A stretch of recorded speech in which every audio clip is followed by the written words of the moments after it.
Maman, j'en ai marre d'aller au collège à pied. Tous mes copains, eux, ils ont un vélo. Et pourquoi pas un abonnement de vélo en libre service? Il y a une borne devant la maison et devant ton collège.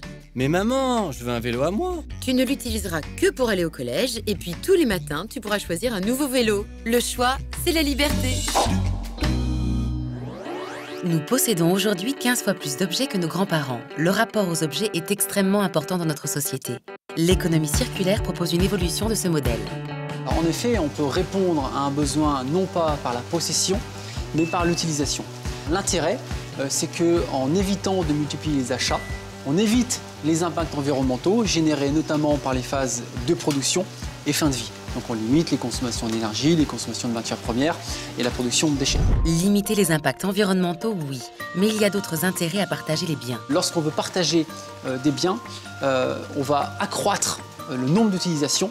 Donc il est essentiel, lors de la phase d'achat, de s'orienter vers des produits de meilleure qualité, plus durables et qui vont tenir dans la distance. Donc ça permet d'éviter du jetable ou des produits qui vont finir rapidement en déchets. Posséder ou utiliser à plusieurs permet aussi de faire des économies. On peut limiter les dépenses, on prend l'exemple du covoiturage. Si on remplit une voiture pour faire un trajet, ça coûte évidemment moins cher en amortissement de la voiture et en carburant. Donc il y a un bénéfice à la fois environnemental et à la fois économique. Il s'agit donc de bien s'interroger sur ce dont on a besoin.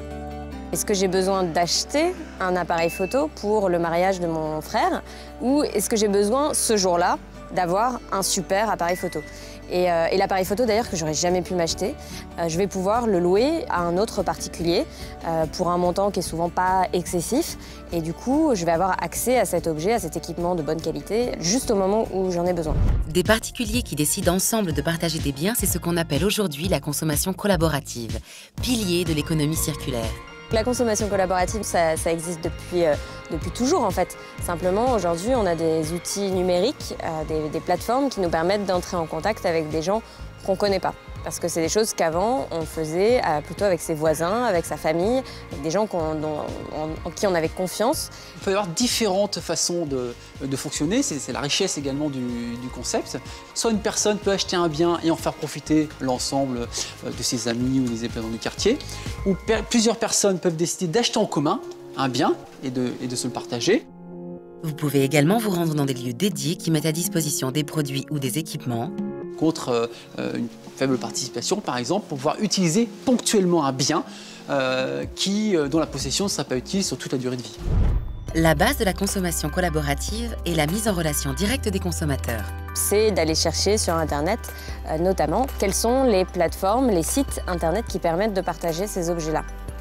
Donc une simple recherche Internet, généralement, permet d'accéder à un site qui va être soit généraliste, soit spécialisé sur le type d'objet qu'on cherche. La consommation collaborative, elle peut permettre de réduire les impacts environnementaux de notre consommation en consommant de manière plus raisonnée, en partageant, en mutualisant un certain nombre de ressources. La consommation collaborative peut toucher tous les domaines de la consommation. À la fois les biens et les services. On peut parler de mobilité partagée, par exemple. La mobilité partagée, c'est le covoiturage, c'est la location de voitures entre particuliers.